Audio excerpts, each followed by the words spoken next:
DevBlog #1 for MythCraft TTRPG. I am Grant Milky, and I'm pumped to be here with Nathan Hurd today. Nathan, how you doing? Good. How are you, Grant? I am fantastic, and I'm really excited to get this series started. Yeah, me Um, too. if people, let's just assume people don't know who we are, and tell me a little bit about yourself, Nathan. Yeah, my name's Nathan Hurd. I'm the lead game designer for MythCraft. Aside from MythCraft, I have a Master of Fine Arts in fantasy fiction writing. I've been writing novels since I was 6. I've been writing actual novels since I was in high school. Um, you can read some of my short fiction at nathanhurdwords.com. So that's not TTRPG related, but it's fantasy slash realistic fiction related. So still cool. I am the dungeon master of the Sanity Damage podcast at the Homebrew Network. So you can go to actualplaypods.com to find all of that. And I've been playing TTRPGs, primarily D&D, but a few others, for about 18 years, and have been designing my own TTRPGs to play with my friends for I've got about 8 years of experience in that. I made a Percy Jackson game that was inspired by 40, and I'm going to get hate mail for that, but bring it, that's fine. And I designed a Hunger Games role-playing game kind of from the ground up with a couple of my friends. And I mean, you write supplements for um fifth edition, like monthly, pretty much at this point, right? Like, I see you pretty Yeah, much for churning content as far as that goes. right, for the Homebrew Patreon, I do. Yeah, I do like character modules with NPC stat blocks and that kind of stuff. Absolutely. And hi, I'm Grant Milky. I own a marketing firm in the Midwest called Vala Marketing. Decent sized firm, worked for, hundreds of clients. Sure to have heard some of them. That's my experience with creating products and getting things into people's hands, things like that. I am also the DM of the Homebrew. Currently playing D&D, about to embark in Cyberpunk Red for the first time, which is really exciting. But we're like a top 10 to top 50 games podcast on Apple and Spotify. So you might have heard from me there. And if you haven't, go check out the Homebrew. And I also am the chief executive for the Homebrew Network, which produces the shows like Sanity Damage, the Homebrew, and also Powered Fail and World Weavers. And I'm also the CEO of QuasiReal. So this is the publishing house that Nathan and myself and Andy Casiris and Jake Neese, who's also my creative director at Vala, we have created this, and we've brought on a lot of creative talent, writers, artists, and have a pretty big network for like playtesting and feedback and stuff like that. So, hi, we're real people. If you've been getting emails from us for a few weeks now, absolutely, definitely human and not a robot. Nathan, as far as I know, is not a robot. I haven't done the full X-ray, but I don't think he's. I'm pretty sure I he's have human. enhanced mechanical vision. That's it. Most people do, though, in this world. But yeah, we're starting a series for Q&A, and we'd like to get to a cadence of dropping 2 videos a week as we lead up to the MythCraft launch. And we'd like to do Q&A. So if you have questions, you can ask us those questions on social media, whereas where I've pulled a lot of these questions from, or you can hop into the Discord, which is discord.gg/the Homebrew Podcast, or you can just grab it from the description in this video and ask us any questions that cross your mind. And assuming that we have time and that it's a popular enough question, we will get the question and discuss it here between Nathan and I. And then we're also going to do videos that are kind of covering top level mechanics, world building, lore, so on and so forth. And I'll be pulling in a variety of team members, people who are working on the project full time.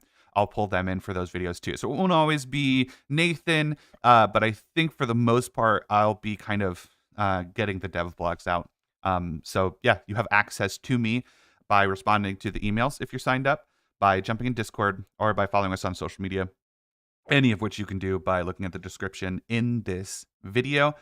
And if you're not following MythCraft on Kickstarter, I would ask, please take some time and jump to Kickstarter, find MythCraft, and click that follow button, because that helps us a ton. It pleases the algorithm gods to have more followers, and it helps us plan. We have a lot of content that's like uh, on the roadmap and even has been developed.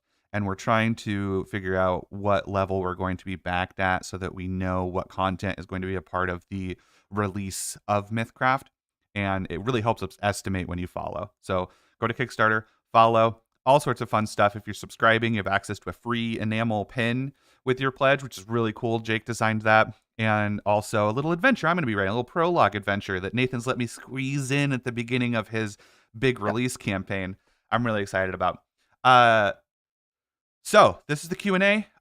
Nathan, I'm going to ask you questions that we have gotten, and then you and I will just kind of discuss while we go. All right. So Lights from the Homebrew Discord highlights has asked for any information on exactly what you're going to get every level. So I should preface that by an understanding that the character creation in MythCraft is going to be one of the most robust character creations on the market, as far as I know. And we do want there to be a lot of choice involved there. So Nathan, what do people get when they level up in MythCraft? Yeah, at level 1, I guess I should preface this by saying we haven't done a full playtest of levels 1 through 30 yet, so all of this is subject to tweaking as we work on it. But the theory we're going with right now is at level 1 you get some attributes, and those are your standard strength, dexterity, intelligence, those kinds of things. You have different points to allocate into those attributes. You have your features from your lineage. So you might be human, you might be elf, you might be half elf, half human. So those will give you a couple features. You get a background, which is usually tied to some kind of occupation that gives you benefits as well. This is all first level. Second level and every level thereafter, you get an additional an additional attribute point to spend on strength, whatever else you want. And you get a talent point, and that's the meat of the MythCraft system. Talent point lets you gain a class feature. It lets you gain a generic feature based on kind of a stack of specialized abilities that you want to work on. So that's kind of your traditional feat tree that you might see from older editions of D&D or from various Star Wars, Pathfinder. A lot of systems use that concept. And then within classes, at the first level that you get a class, you get its core features. And then at subsequent levels in that class, you just get a talent point that you can spend within that class or on a generic feature. Yeah.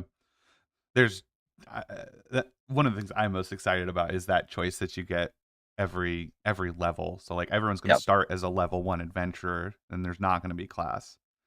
And then getting an attribute point every level and a talent point every level, because I think we approached it with like maybe doing every other, or doing we had all these different ways to go about it, and what is the most fun is literally like building your character from the ground up and being able to have all of them. And there's really just a ton of possible combinations too. That was having the world open up while we created these like class talent stacks and the specializations and the magics and all of that. The combinations are mind-boggling. I think players are going to come up with even more inventive stuff than like we are in playtesting. So that's what I'm most excited to see about it. Elf Shade from the Discord also. I think I am going to prioritize Discord questions here. I'm setting a new rule. So if you want your question prioritized, you need to get on the Discord. We just launched. It's a fun place to hang out. It is a really good place. And we just launched a MythCraft corner. MythCraft corner. It sounds like a kid's place. The Homebrew network has a Discord. We're like getting up to 1,000 people, and it's a really great community. Pretty active. And we just kind of carved out a little corner for MythCraft updates and questions. So these are like the first questions we got in from there. And you can hop in there and we can talk a little bit more regularly. Elfshade from Discord wants to know about the lethality.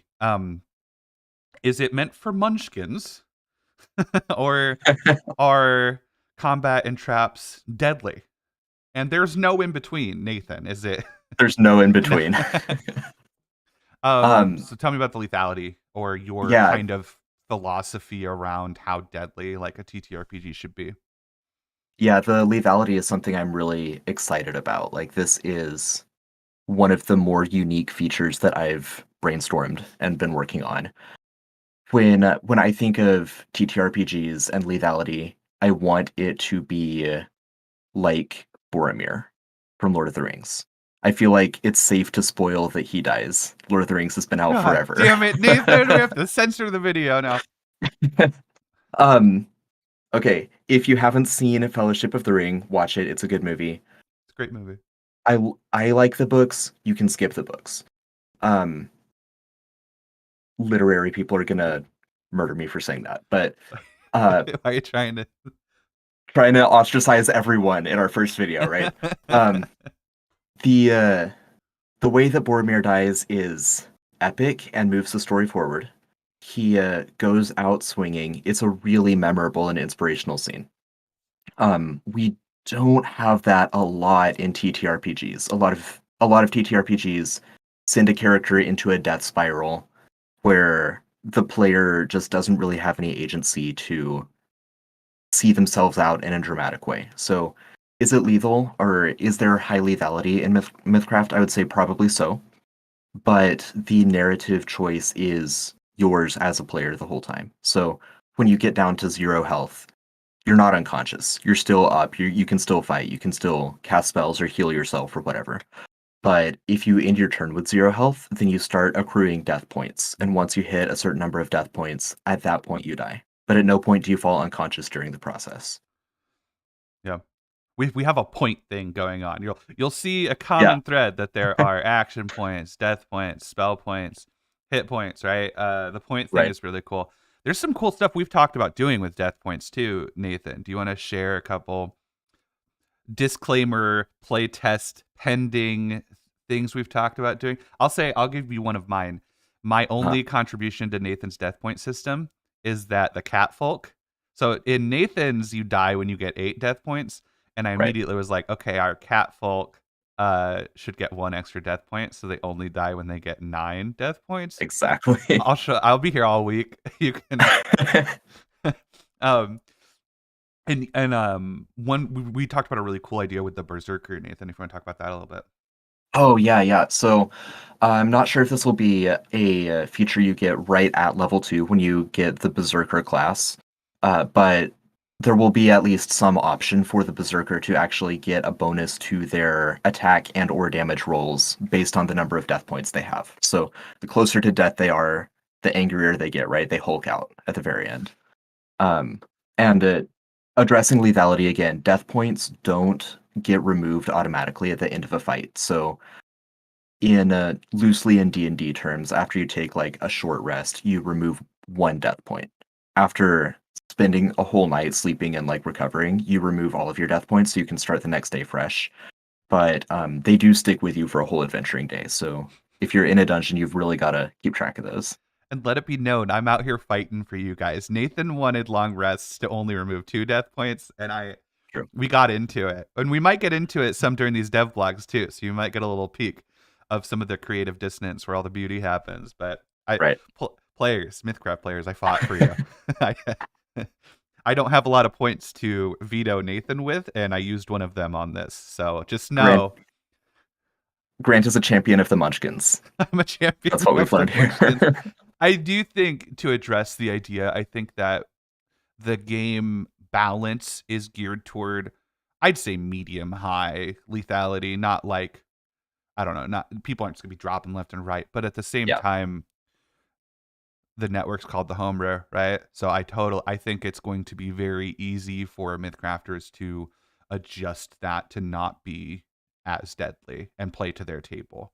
Yeah. I mean, using the point system, using just the language of points in so many different things really allows for players and tables Mhm. to adjust that a little bit to their desire. Yep. So yeah, it'll be lethal, but Yeah. there will Resurrection be. magic is also less common, you know? Mhm. Like, it'll probably still exist. We haven't really gotten into that. I know Grant doesn't like it as much as I do, but um, Everyone knows I don't like resurrection. I think it'll still be in the world. It just won't be, like, as readily available to adventurers. So Kyle Rutherford on social media says, I want a TTRPG that has a built-in dual classing system that's balanced, where you can literally combine two classes and they have synergy. Will this game have that? So the essence of the question, if I can speak for you a little bit, Kyle, from social media, is in a lot of TTRPGs, multi-classing seems like an afterthought, or it seems it just seems like a bonus or like something that's added on for like people who want to play that way. And what Kyle's asking for, and I think this is something I asked for in the beginning too, was how can Mhm. we make multi-classing just a part of the game without it being I don't like classless systems, but I do like multi-classing. So Nathan, talk a little bit about your design philosophy behind multi-classing and how that's going to work. Yeah, I like multi-classing. I don't like prerequisites to multi-class. Because again, just speaking to 5th edition D&D because it's the most popular and well-known role-playing game. Um, in the multi-classing rules in D&D, like if you want to become a ranger, you've got to have a 13 in strength, I believe, or maybe it's a 13 in wisdom. It's one or the other. But to start out as a ranger, you don't have to meet that prerequisite. You can just be an 8 strength, 8 wisdom ranger, no problem, at level 1. But then as soon as you want to become a ranger later on, you have to meet these arbitrary requirements. So we've completely scrapped that. I don't think that that contributes anything meaningful to the game. Given that you get a talent point at every level, we really open up a breadth of customization where you can say, we were talking about the Berserker. You take the Berserker class at level 2, because level 1 you don't have a class. You're just a random person on a quest. So level 2 you become a Berserker. Level 3, let's say you become a witch. That's another class we've been working on. And then you've got the base like fundamentals for those two classes. And at levels 4, 5, 6, each time you get one extra talent point, you can choose which one to spend it on. Mm-hmm. And in theory, we've got 11 classes in the base release. In theory, by level 12, you could be a level 1 everything. I don't know how good And then that would just be. like build from there. Right. I mean, like, Absurd is a pretty popular YouTube character. So you could go that route if you want to. Yeah, uh, I think that would be very interesting, but there's 8 stats instead of 6, for example.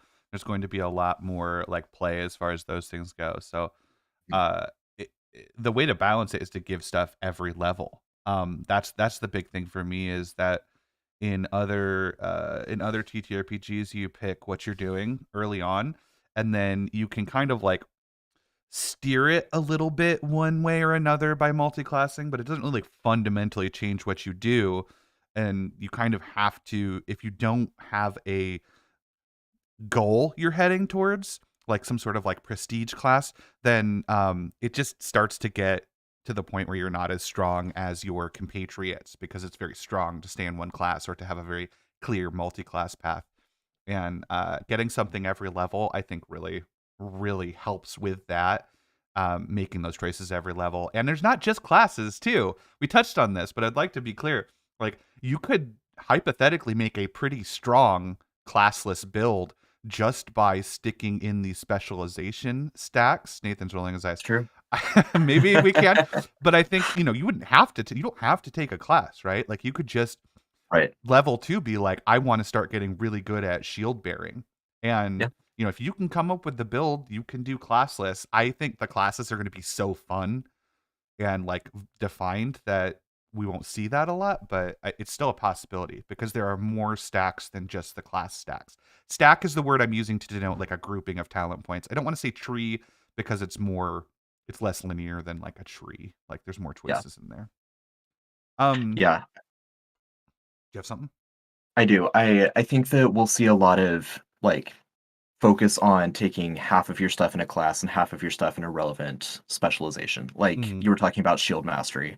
A warrior that focuses on defensive fighting is going to dip into the shield mastery Right. stack a lot. Right. Yeah. And it's a level 1 through 30 system. So again, high play doesn't happen at a ton of tables anyway, Mhm. but we expect like level 1 through 15 will be pretty common and level 16 through 30 is going to be a blast. It's just practically not going to happen as much as we might like for it to. Yeah.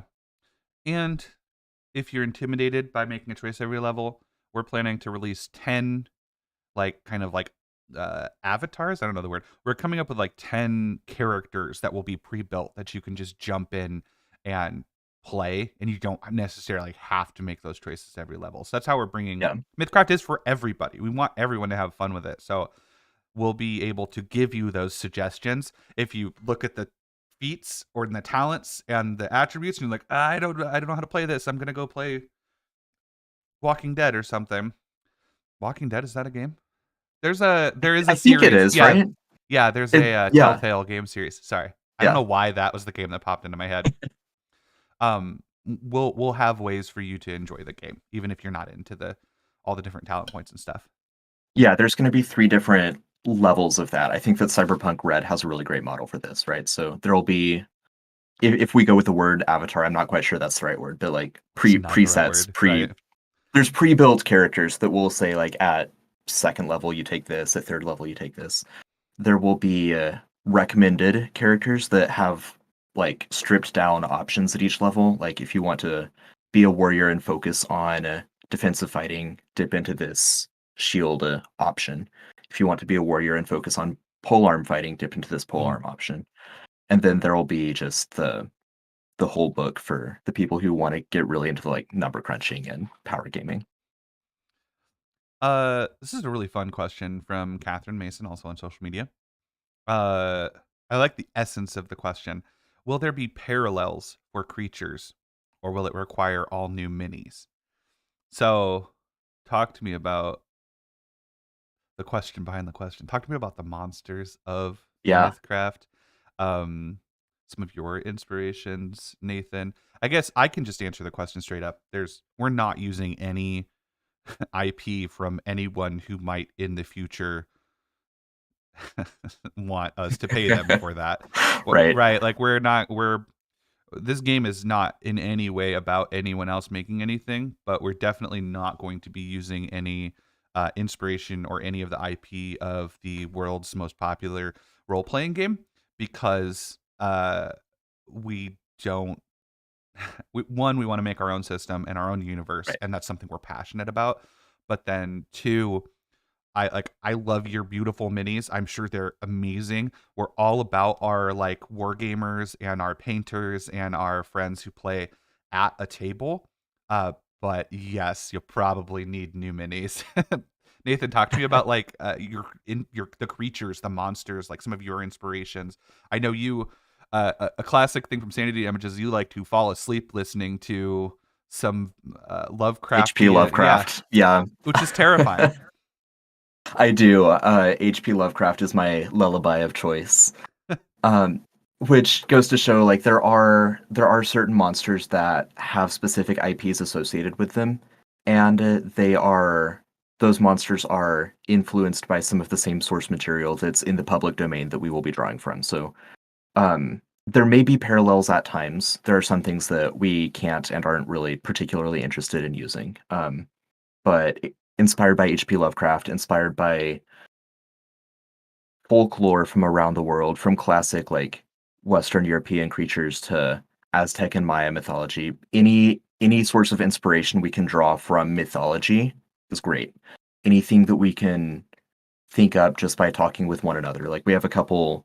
We're all very creative, but we have some really creative ideas from the team that we've been working with planar entities that have affected creatures and the magical biosphere in different ways to create some really unique monsters. I think some of that art is out on social media, so you can get sneak peeks of those. There's some really cool stuff there. There's some peeks, just some little peeks out there. Yeah. I am a classical wargamer tabletopper. I love minis. I love painting. I haven't played Warhammer 40K. I know that's the big one, but I love doing my own painting and minis, printing out Hero Forge stuff, and then realizing, why did I commission this Hero Forge mini that I can only use one time? Because this is such a specific mini. Why did I do this to myself? But let me see. I've got this guy up here. Stuff's falling on me. There we go. So, Shardolin Dragon. Isn't he beautiful? Look Yeah. at this guy. You paint him? Get him in focus. No, he can't pre-painted. Um, I do a lot of painting, but this guy just came as is. The Shardolin Dragon from Icewind Dale, Realm of the Frost Maiden. Excellent mini, terrifying stat block, but also like extremely niche, right? Like when Mm-hmm. else am I going to use him? So I use him any chance I get when I'm doing like physical tabletop role playing. Like maybe he's just a normal dragon wearing armor instead of being like a dragon made from magical stone. If I'm running an Eberron game, then he's like, a clockwork dragon, and he doesn't look very clockworky, but close enough, right? Um, so I've heard you some probably, whispers that we're going to be having some miniatures available in the Kickstarter too. And yeah, I mean, it's assuming we get well funded. I think we've got some really cool, unique monsters that are going to come out, and hmm, classes are easier to use what you already have, right? A fighter is a fighter, but I think we'll do some unique stuff there as well, especially with our lineages. Got some fun, yeah. unique lineages. And Jake has said he'll do a painting live stream. I'm publishing this. It's on YouTube now, which means it's illegal to back out. Jake has said he's a big painter too. So maybe we'll get like a little paint party going during Yeah, the launch live stream. I think that'd be a lot of fun. yeah, I'm Um, down. I love painting.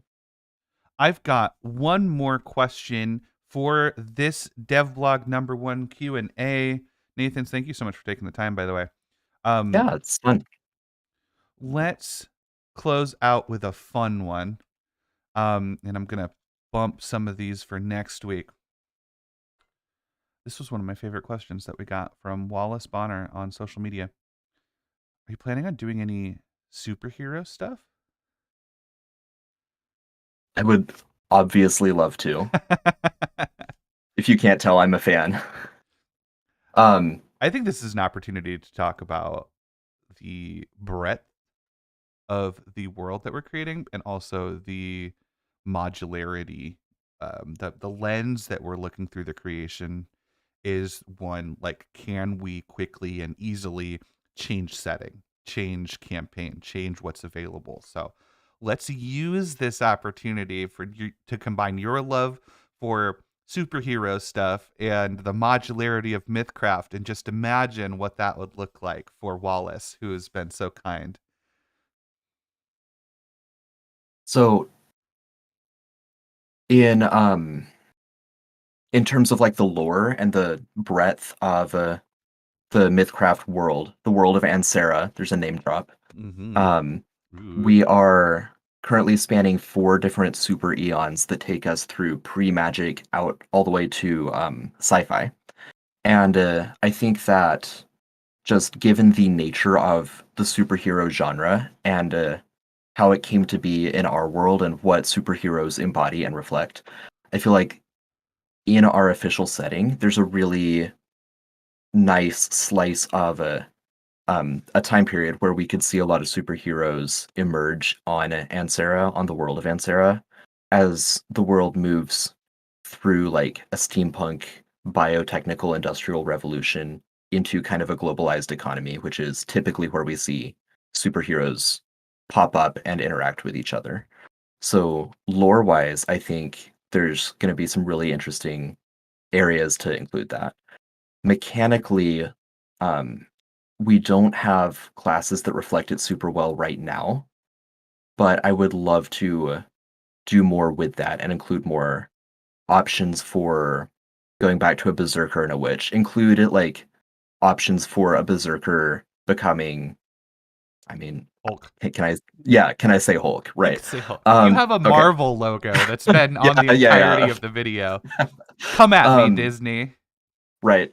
Yeah, a berserker who, like I said, the closer to death he is, the stronger he gets, the angrier he gets, right? Like I think that the modularity that the Mythcraft system lends is going to give us some really fun options there. Take the berserker base class and then invest in like I don't know if I'm going to say this word right, pugilist, Pugilist. pugilist. Invest in some like pugilism specialties and Fisticuffs. precisely. Uh, Yeah, so pair berserker, religious specialization and then get a background in like academia or science or something, and you've got a Hulk like dualistic character. So I think that the modularity is going to lend to some really interesting builds that Hmm. are going to feel superheroic. And I definitely want to make some specifically superhero options at some point.